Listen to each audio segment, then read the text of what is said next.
عرب جو ہیں وہ اندر سے کھوکھلے ہو چکے ہیں، عیاشی نے، دولت نے، پیسے نے، دولت، پیسہ، عیاشی، اس کی وجہ سے کھوکھلے ہوئے۔ یہاں میں آپ کو دو حدیثیں سنانا چاہتا ہوں۔ سنن ابن ماجہ کی روایت ہے حضرت ابو ہریرہ سے رضی اللہ تعالی عنہ، قال قال رسول اللہ صلی اللہ علیہ وسلم اذا وقعت الملاحم بعث اللہ بعثا من الموالی ہم اکرم العرب فرسا واجودہ سلاحا یوید اللہ بہم الدین، رواہ ابن ماجہ عن ابی ہریرہ رضی اللہ تعالی عنہ۔ جب ملاحم کا دور شروع ہوگا تو اللہ تعالیٰ اٹھائے گا ایک لشکر یا لشکروں پر لشکر موالی میں سے۔ موالی کون ہے؟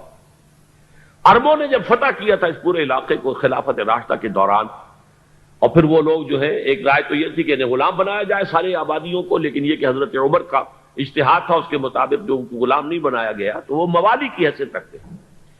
عربوں میں دم نہیں ہے، موالی میں سے لشکر اٹھیں گے کہ جو در حقیقت حضرت مہدی کی حکومت کو قائم کرے گی۔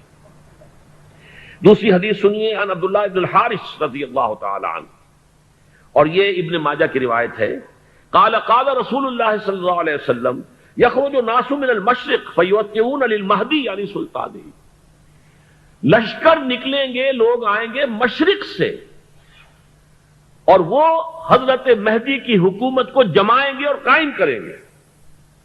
اب ذرا نوٹ کیجئے کہ جزیرہ نما عرب کے مشرق میں کون سے ملک ہیں؟ تین: ایران، افغانستان، پاکستان۔ یہ تین سالڈ مسلم ممالک، مسلم آبادی اکثریت۔ ویسے تو یہ کہ آگے ہندوستان میں 20 کروڑ مسلمان ہیں، لیکن وہ 20 کروڑ جو ہے وہ تو 80 کروڑ کے اندر تحلیل ہو جاتے ہیں غیر مسلموں میں، لیکن یہاں جو معاملہ ہے یہ خالص اکثریت کے۔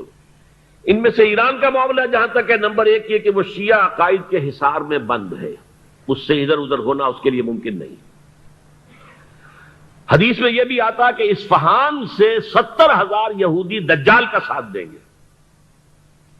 لیکن بہرحال خراسان ایک صوبہ ہے افغانستان کا اس وقت بھی، شمال مشرقی کونے میں، مجھے امید ہے وہاں سے خیر کی، کیونکہ خراسان کا لفظ وہاں پہ شامل ہے، اور حضور کی حدیث میں بعد میں آپ کو سناؤں گا کہ خراسان سے فوجیں چلیں گی جو یروشلم کو دوبارہ حاصل کریں گی، فتح کریں گی۔ جیسے پہلے یروشلم کھویا عربوں نے تھا، دوبارہ حاصل کیا تھا کرد نے، کرد خون صلاح الدین ایوبی رحمت اللہ علیہ، ایسے اب پھر عربوں نے کھویا ہے، لیکن لینے والے خراسان سے لشکر آئیں گے۔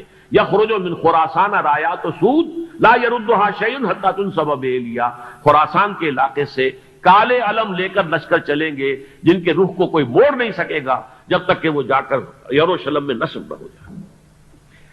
اس کے بعد نام آتا ہے پاکستان کا۔ یہ ہے میری اور آپ کی داستان، اور یہ ہے سبب جس کی وجہ سے کہ میں آپ سے یہ گفتگو کر رہا ہوں۔ اصل میں تو کس لیے؟ محض ایک علمی استفادہ، محض اپنی بعض آراء کو ظاہر کرنے کا شوق نہیں، بلکہ یہ کہ اپنی ذمہ داری ہم پہچانیں کہ ہم کس مقام پر کھڑے ہیں۔ دیکھیے، اس پاکستان کے بارے میں یا ہندوستان کے بارے میں علامہ اقبال نے کہا تھا اپنے ترانہ ملی میں، میرے عرب کو آئی ٹھنڈی ہوا جہاں سے، میرا وطن وہی ہے، میرا وطن وہی ہے۔ اور مجھے بتایا گیا کہ سنن ابی داؤد میں یہ روایت موجود ہے کہ حضور نے فرمایا کہ ہندوستان کی طرف سے مجھے ٹھنڈی ہوا آتی، اگرچہ مجھے وہ حدیث ابھی نہیں ملی ہے، لیکن حزب التحریر کا ایک کارڈ مجھے ملا تھا، تو اس میں اس حدیث کا اور اس میں ابن داؤد ابو داؤد کے روایت کا حوالہ موجود تھا۔ لیکن میں جو چیز آپ کو بتا چکا ہوں وہ یہ کہ الف ثانی کا پورا تجدیدی کارنامہ اس ہندوستان کی سرزمین میں ہوا۔ مجدد الف ثانی شیخ احمد سرندی، شاہ ولی اللہ دہلوی، سید احمد بریلوی، وہ تو ہمارے پاکستان میں آ کر جو ہے ان کا خون جذب ہوا ارض پاکستان میں۔ پھر شیخ الہند مولانا محمود حسن۔ تحریک خلافت چلی تو صرف ہندوستان میں چلی اور کہیں نہیں چلی۔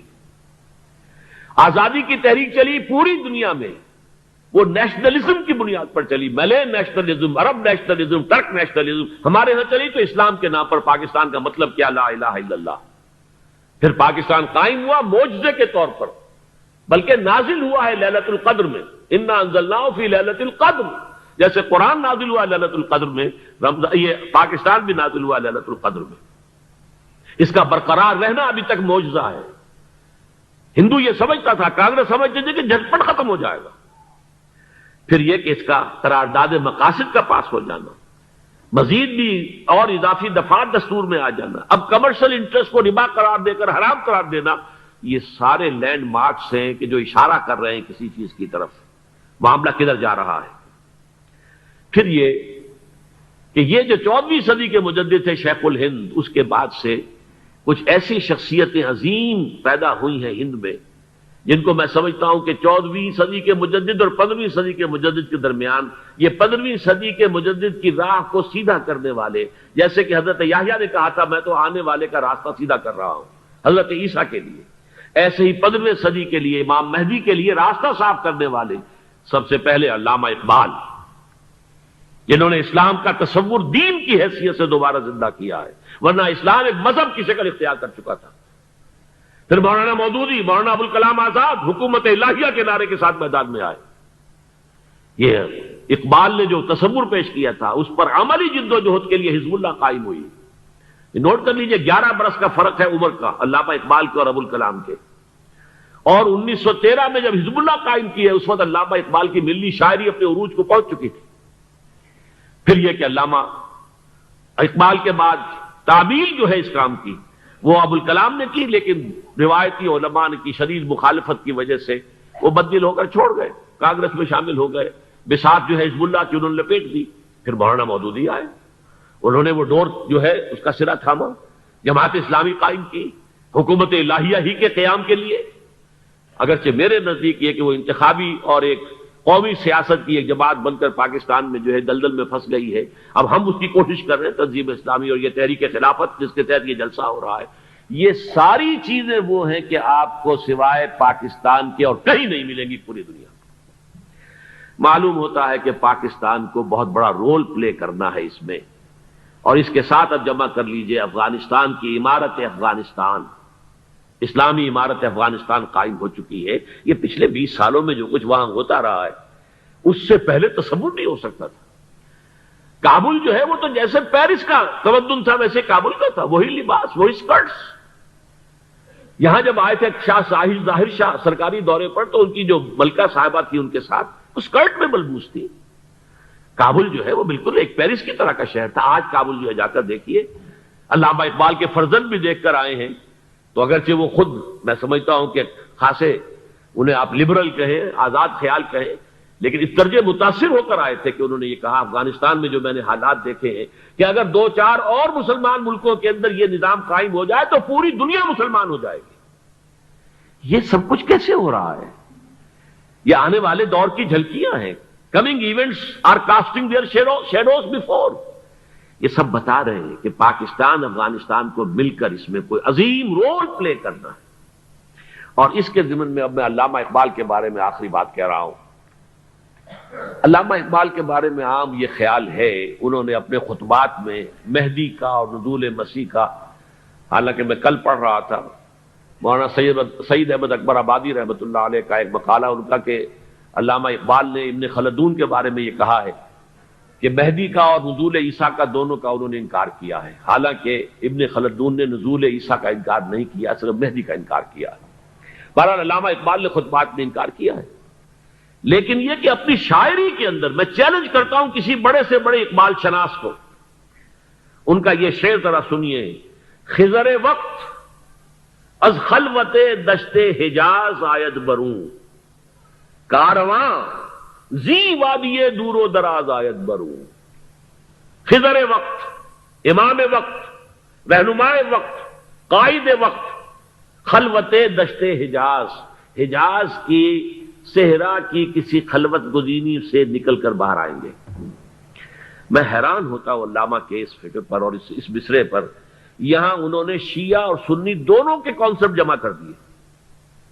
شیعہ کا کانسیپٹ یہ چھپے ہوئے کسی غار میں وہاں سے برآمد ہوں گے، اور ہمارا کانسیپٹ میں ام سلمہ رضی اللہ تعالیٰ عنہ کی حدیث سنا چکا، چھپے ہوئے ہوں گے وہ وہاں پر، مدینے سے نکل کر آ کر مکے میں چھپ جائیں گے۔ اس خانہ جنگی کی حالت میں لوگ ان کی طرف دیکھ رہے ہوں گے، سوچتے ہوں گے انہیں میدان میں آنا چاہیے، کوئی پارٹ پلے کرنا چاہیے، امت کی رہنمائی کرنی چاہیے، لیکن وہ چھپیں گے، وہ کارے ہوں گے، وہ اس ذمہ داری کو قبول نہیں کرنا چاہیں گے، جا کے چھپ جائیں گے مکے میں، وہاں سے مکے والے انہیں نکالیں گے اور وہ کاریں ہوں گے، انہیں بالکل یہ پسند نہیں ہوگا کہ یہ ذمہ داری اٹھائیں. تو خضر وقت از خلوت دشت حجاز آیت بروں، کارواں زی وادی دور و دراز آیت بروں. کارواں جو چلے گا ان کی مدد کے لیے اس وادی دور و دراز، اس زی عظیم وادی دور و دراز، یہ وادی سندھ ہے. وادی سندھ جو ہے ہم سمجھتے ہیں کہ صرف یہ پاکستان اور پنجاب جو ہے یہ اس میں شامل ہے. سندھ اور پنجاب نہیں، افغانستان کا پورا مشرقی علاقہ اس میں شامل ہے. جیسے دریائے جیلم سندھ میں جا رہا ہے، جیسے دریائے گلگت سندھ میں آ کر ملتا ہے، جیسے دریائے چناب اور راوی اور جیلم اور یہ سب جا رہے ہیں اور آ رہے ہیں، اسی طرح دریائے کابل کہاں سے آ رہا ہے، دریائے گومل کہاں سے آ رہا ہے، ٹوچی کہاں سے آ رہا ہے. یہ سارا جو ہے ڈرین جو ہو رہا ہے ایسٹرن جو ہے پارٹ آف افغانستان، یہ سب وادی ہے. اس وادی کے یہ دو حصے ہیں، ایک حصہ جو ہے یہ ادھر پاکستان میں ہے اور اسی وادی کا دوسرا حصہ جو ہے وہ افغانستان میں ہے. کارواں زی وادی دور و دراز آیت بروں، کارواں چلے گا یہاں سے. یخرج ناس من المشرق یؤتون للمہدی یعنی سلطان ہی، مشرق سے فوجیں چلیں گی کہ جو مہدی کی حکومت قائم کریں گی.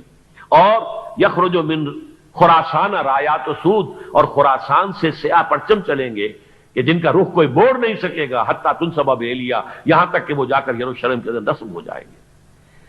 حضرات، میں ایک میری گفتگو کا حصہ باقی تھا لیکن میں اسے چھوڑ رہا ہوں، اس لیے کہ گلوبلائزیشن جو اس کی ہوگی، جو خلافت علی منہاج النبوہ کی تجرید کامل حضرت مہدی کے ہاتھوں عرب میں ہوگی، اس سے پہلے اس کے لیے محنت، کوشش، جد و جہد پاکستان اور افغانستان میں ہو چکی ہوگی جو اسے سپورٹ کرے گی اور وہاں جا کر حکومت قائم کرے گی.